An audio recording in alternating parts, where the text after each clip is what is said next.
Now, China has been a very poor country, but thanks to Deng Xiaoping 30 years ago, he said, well, we got to do some changes and underwent reform. And in the process, 30 years later, the Chinese farmers has never had it so good because throughout the history of China has never been able to earn as much money. And Wen Jiabao also helped them. That 3 years ago, he waived all the taxation on farmers. This is one way of redistribution of wealth. So the whole country now is earning maybe 2,000 something US dollars a year, which by US standards is still below the poverty line. But in China, where people earning $2,000, they're able to live reasonably well.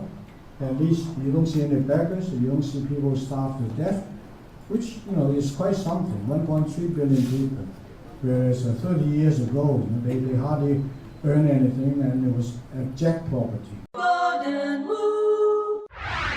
Golden Wu 有着执着的追求，为了亚洲的未来创建基础建设。Golden Wu City Local 特许加盟店是他最新投资。Mobility is a quality of life indicator.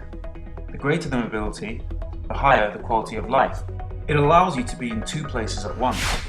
Increasingly, those two places are the home and the office. Since the mid-90s, working from home has become an everyday part of modern employment practices in all major industrial countries. There's increasing evidence that a similar revolution is underway in China.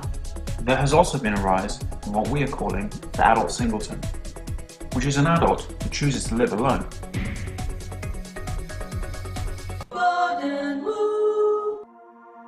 Homeworking in China is an emerging trend, yet the residential developments currently being built are totally unprepared for it.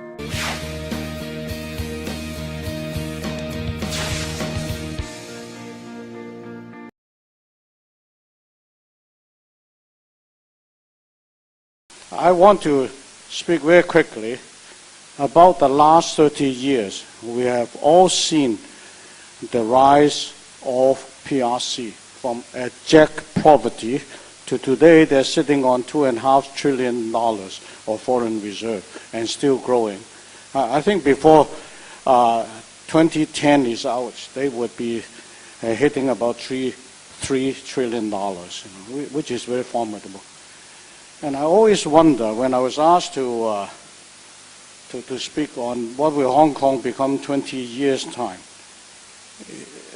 well, I tell myself, if I only know what happened in 2 days' time, I could be richer than the Bill Gates. So I did a little study, and in my own conclusion, I said that civilizations and economies, if they want to be prosperous, probably they would need to have software and hardware. Now the software part, I would say, is education, levels of education. You've got to know something. The rule of law, which is very important, so that everybody knows what the ground rules are. Then the hardware bit, which would be resources, would be technology, would be the energy so that you can put it to work, and then of course transport. I think that any country, if you can muster a good orderly development of education and rule of law, and also the hardware bit of the energy particularly, you would be able to prosper. Case in point, UK in the 18th, 19th century was #1 in the world because they were able to harness steam power when America was still struggling with the black slaves working on the cotton fields. And they put the steam engines on the ships, and Britain ruled the waves. They put it on the locomotives, and railway transport was the order of the day. Now, in the 20th century, we have seen massive progression of technologies. The Wright brothers on airplanes and electrical power and all the other things. What we've seen then is America became the dominant factor in the 20th century. And then in the latter half, beginning in the 60s and 70s, we have seen some of that industrial powerness and production shifted to Japan and then the Four Little Tigers. And beginning in 1979, it was a late winter of 78 that Deng Xiaoping said open door and reform.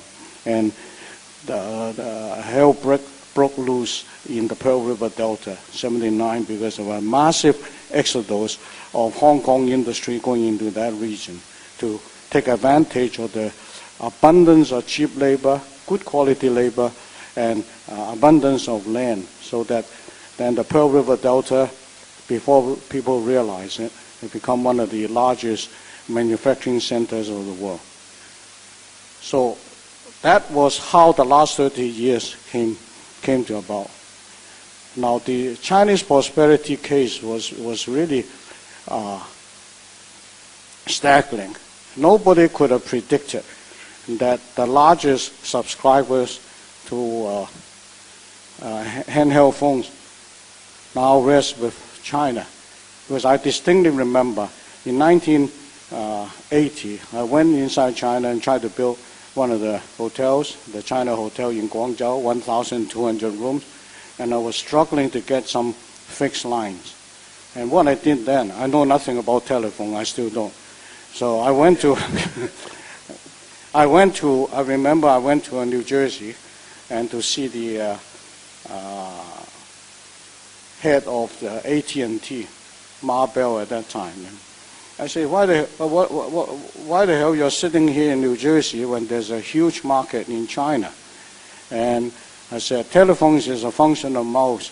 There's 1 billion people wanting to yak in China, and yet you're sitting in New Jersey.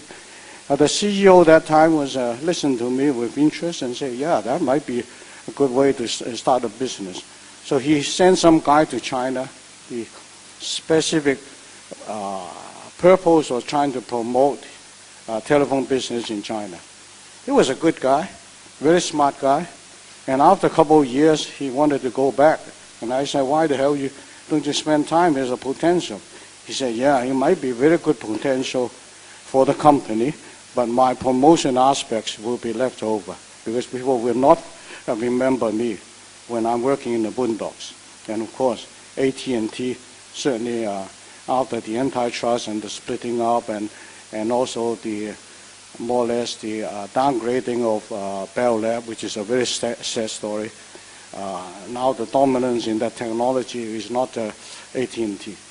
So when you sum it all these things up, you can see that probably the most important aspect of business is you've got to cater for whatever needs that come up. And if you can identify that opportunity, the need, first of all, identify the need and see whether you can provide your tools to execute, to be able to deliver the goods. I think there are plenty of opportunity. And with this in mind, then I'm trying to predict, well, what the hell is going to happen in Hong Kong in 20 years' time. Now, whether I will be accurate or not accurate, don't worry about that, or at least I don't worry about that. I will be 74 years old 2 days from now, so I think I will be dead by then. I think the future of Hong Kong depends on how vigorously that we want to defend our basic law, all the provisions of it. Now in China, I remember when I first went in, it was 1979, in April, I think I made the first investment. It was on a one-page memorandum, and the important and funny part was when it comes to the part of, well, what about disputes? And the Chinese put down, in case of dispute, we will settle it amicably. I say, well, hell, that's where our lawyers say, where's the arbitration place and what kind of law? They say, what law? Because in 1979, there was absolutely zero law in China. Mao Zedong, in 1949, there was just a 60-year anniversary of the founding of the Republic. Of course, there was a constitution. But basically, China was not ruled by the rule of law, but it is by the whims of Mao Zedong. and he abrogated the constitution, and he initiated the stupid thing of the communes, and he started the Cultural Revolution, and it was chaos. It was until Deng Xiaoping said open door and reform. And one of the first acts of Deng Xiaoping was the re-establishment of the People's Congress. Pang Zhan was put in charge and write down the constitution. Now, it's only with the constitution, that based on the constitution, that you can have the rule of law, so they can write all the laws and regulations. In 1979 April, that People's Congress was not even congregated. So me and Eddie Wu, we are the same breed in the sense that, yes, we want to do something for China, because what I saw at that time was, if China can be prosperous, then Hong Kong will be very safe from the Cultural Revolution, from all this class struggle thing. Hong Kong can move forward. And if not, then it's not going to be okay. We've seen the example in history, the Paris communes, and it didn't work. At the end of the day, even Robespierre had to be put on the guillotine and chopped. That was the end for him. So rule of law is probably the most important criterion. Now, opportunities in future. What are the opportunities? I think there are plenty of opportunities in the fields of the healthcare, in education in China, in transport, in energy, and in manufacturing. And when I talk about motor car, for instance, I was crazy enough in 1979 to say, I want to come in here and get a franchise to build a superhighway, when they couldn't even afford bicycles. And people were laughing at me. I'm laughing at them today because every day our joint venture rakes in about 1.3 million US dollars. And I love leap years. I get an extra day on that. So the important thing is provide the capital and the provision of service. And I'm sure if you can satisfy the need of other people, you will be rich. Thank you very much.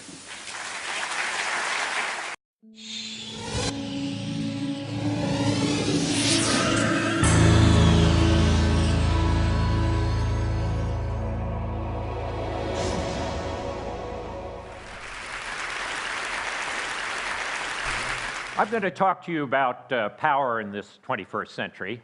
And basically, what I'd like to tell you is that power is changing. And there are two types of changes I want to discuss. One is power transition, which is change of power among states. And there, the simple version of the message is it's moving from west to east. The other is power diffusion, the way power is moving from all states, west or east, to non-state actors. Those two things are the huge shifts of power in our century, and I want to tell you about them each separately, and then how they interact, and why, in the end, there may be some good news. When we talk about power transition, we often talk about the rise of Asia. It really should be called the recovery or return of Asia. If we looked at the world in 1800, you'd find that more than half of the world's people lived in Asia, and they made more than half of the world's product. Now, fast forward to 1900, half the world's people, more than half, still live in Asia, but they're now making only a fifth of the world's product. What happened? The Industrial Revolution, which meant that all of a sudden Europe and America became the dominant center of the world. What we're going to see in the 21st century is Asia gradually returning to being more than half of the world's population and more than half of the world's product. That's important, and it's an important shift. But let me tell you a little bit about the other shift that I'm talking about, which is power diffusion. To understand power diffusion, put this in your mind. Computing and communications costs have fallen 1,000-fold between 1970 and the beginning of this century. Now, that's a big abstract number, but to make it more real, if the price of an automobile had fallen as rapidly as the price of computing power, you could buy a car today for $5. Now, when the price of any technology declines that dramatically, the barriers to entry go down. Anybody can play in the game. So in 1970, if you wanted to communicate from Oxford to Johannesburg to New Delhi to Brasilia and anywhere simultaneously, you could do it. The technology was there. But to be able to do it, you had to be very rich. A government, a multinational corporation, maybe the Catholic Church, but you had to be pretty wealthy.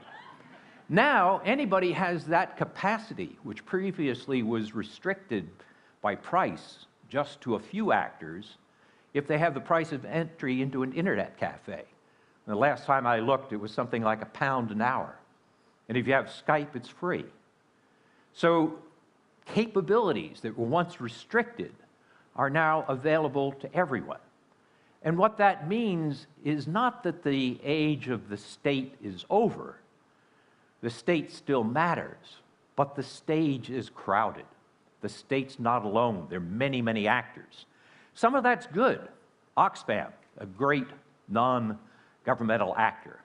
Some of it's bad. Al-Qaeda, another non-governmental actor.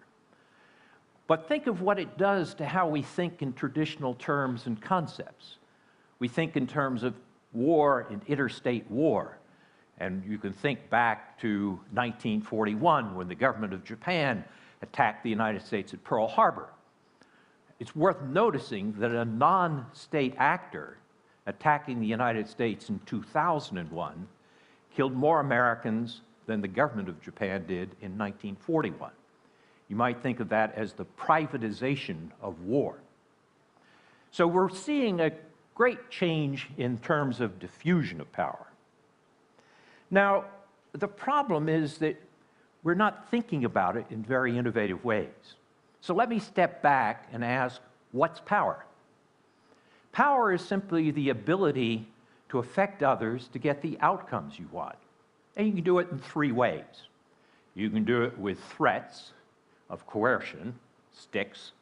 You can do it with payments, carrots. Or you can do it by getting others to want what you want. And that ability to get others to want what you want, to get the outcomes you want without coercion or payment, is what I call soft power. And that soft power has been much neglected and much misunderstood. And yet it's tremendously important. Indeed, if you can learn to use more soft power, you can save a lot on carrots and sticks. Traditionally, the way people thought about power was primarily in terms of military power.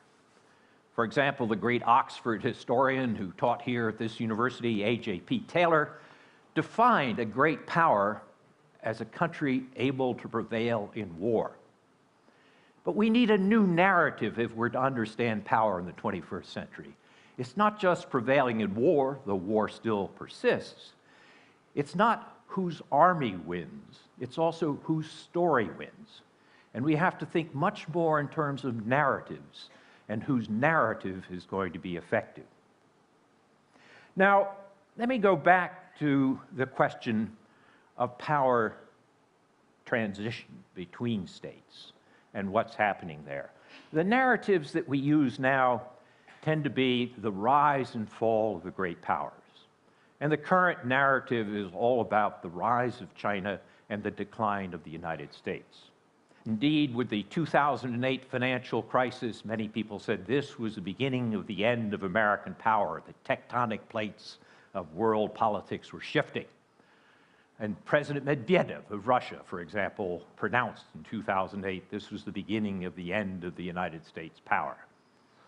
But in fact, this metaphor of decline is often very misleading. If you look at history, in recent history, you'll see that cycles of belief in American decline come and go every 10 or 15 years or so. In 1958, after the Soviets put up Sputnik, that's the end of America. In 1973, with the oil embargo and the closing of the gold window, that was the end of America. In the 1980s, as America went through a transition in the Reagan period between the Rust Belt economy of the Midwest to the Silicon Valley economy of California, that was the end of America. But in fact, what we've seen is none of those were true. Indeed, people were overenthusiastic in the early 2000s, thinking America could do anything, which led us into some disastrous foreign policy adventures, and now we're back to decline again. The moral of this story is all these narratives about rise and fall and decline tell us a lot more about psychology than they do about reality.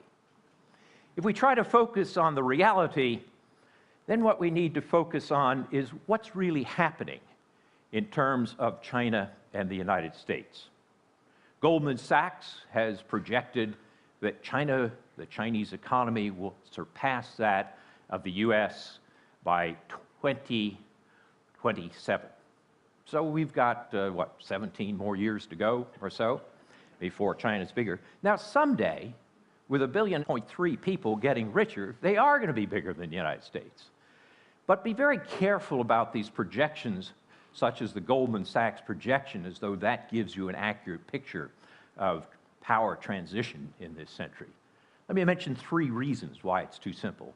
First of all, it's a linear projection. You know, everything says, here's the growth rate of China, here's the growth rate of the US, here it goes, straight line. History's not linear. There are often bumps in the road, accidents along the way. The second thing is that the Chinese economy passes the US economy in, let's say, 2030, which it may. That will be a measure of total economic size, but not of per capita income. Won't tell you about the composition of the economy. China still has large areas of underdevelopment, and per capita income is a better measure of the sophistication of the economy, and that the Chinese won't catch up or pass the Americans until somewhere in the latter part, after 2050 of this century. The other point that's worth noticing is how one-dimensional this projection is. You know, it looks at economic power measured by GDP. Doesn't tell you much about military power, doesn't tell you much about soft power. It's all one-dimensional. And also, when we think about the rise of Asia, or return of Asia, as I called it a little bit earlier, it's worth remembering Asia is not one thing.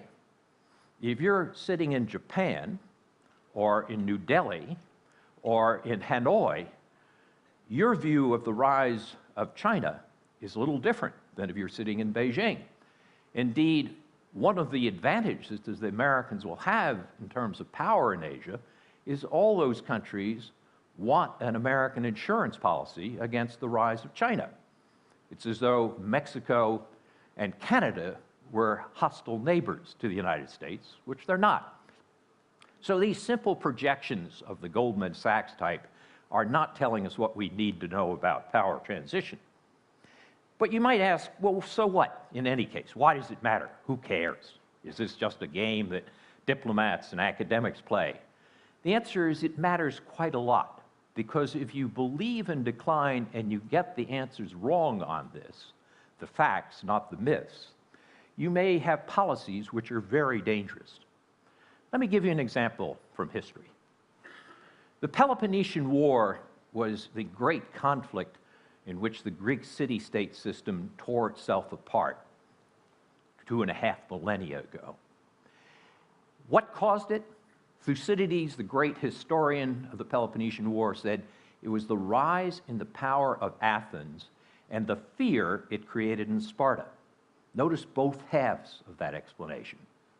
Many people argue that the 21st century is going to repeat the 20th century, in which World War I, the great conflagration in which the European state system tore itself apart and destroyed its centrality in the world, that was caused by the rise in the power of Germany and the fear it created in Britain. So there are people who are telling us this is going to be reproduced today, that what we're going to see is the same thing now in this century. No, I think that's wrong. It's bad history. For one thing, Germany had surpassed Britain in industrial strength by 1900, and as I said earlier, China has not passed the United States. But also, if you have this belief and it creates a sense of fear, it leads to overreaction. And the greatest danger we have of managing this power transition, of the shift toward the East, is fear. To paraphrase Franklin Roosevelt from a different context, the greatest thing we have to fear is fear itself. We don't have to fear the rise of China or the return of Asia. And if we have policies in which we take it with that larger historical perspective, we're going to be able to manage this process. Let me say a word now about the distribution of power and how it relates to power diffusion, and then pull these two types together. If you ask how is power distributed in the world today, it's distributed much like a three-dimensional chess game.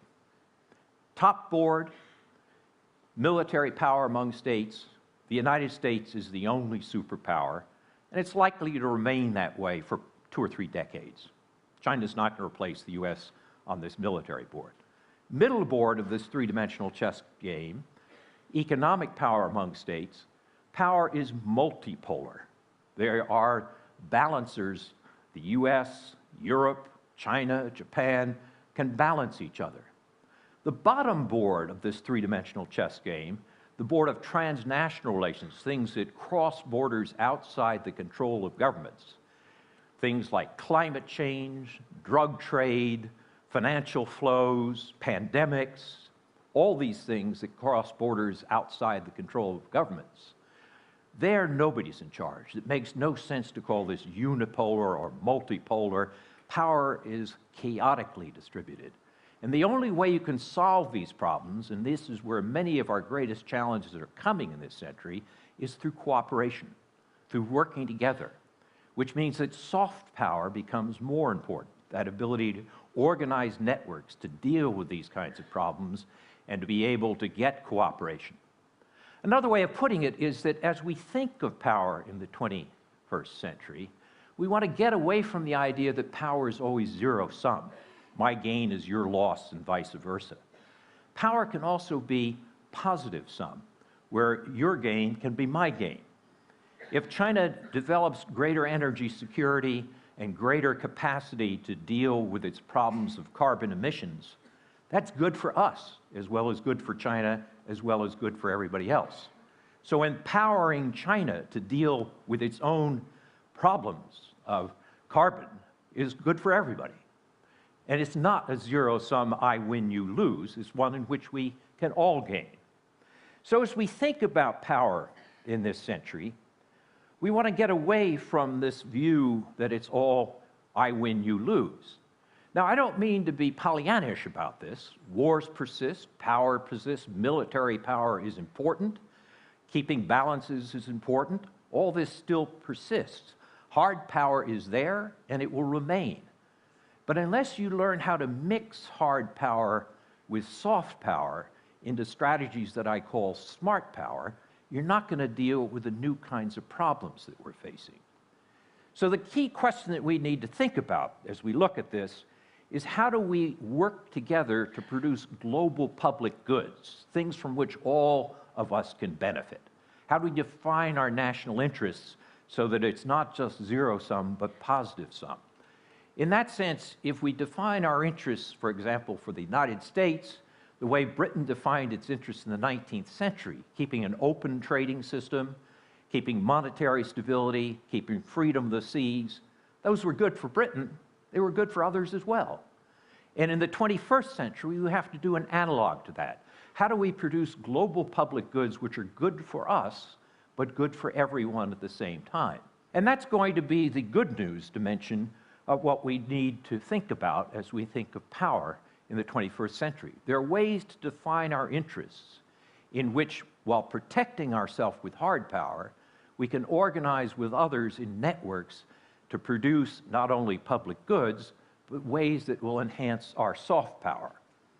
So if one looks at the statements that have been made about this, I am impressed that when Hillary Clinton described the foreign policy of the Obama administration, she said that the foreign policy of the Obama administration was going to be smart power.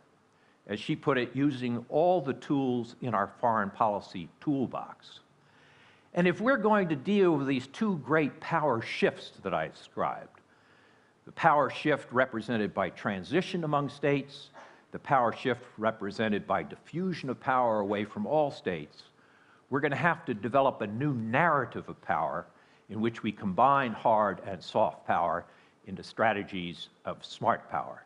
And that's the good news I have. We can do that. Thank you very much.